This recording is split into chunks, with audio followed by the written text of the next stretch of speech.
Pemirsa, sejumlah kasus narkoba yang diungkap pelakunya mengaku dikendalikan napi di sel. Untuk itu, BNNP Bali dengan instansi terkait, termasuk lapas, berupaya melakukan pencegahan.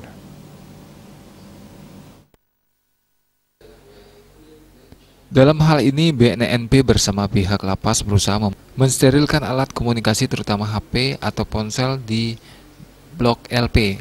Kepala BNNP Bali Brigjen Pol DRS Gede Sugianyar Dwi Putra menyampaikan, saat ini lapas dan BNN sudah bekerja sama untuk mensterilkan alat komunikasi termasuk narkoba di LP. Selain itu, upaya lain yang dilakukan adalah memeriksa dengan ketat barang bawaan pembesuk, rahasia sidak ke dalam sel, memperketat areal tembok lapas atau rutan guna mencegah masuknya narkoba dari luar dengan cara dilempar. Pihaknya juga sudah berkoordinasi dengan Kepala Bapas kelas 1 Denpasar, Niluh Putu Adnyani. Hasil koordinasi dengan pihak Bapas, bagi para warga binaan yang membandel akan dipindahkan ke lapas maksimum, seperti lapas khusus narkotika di Bangli maupun Nusa Kambangan.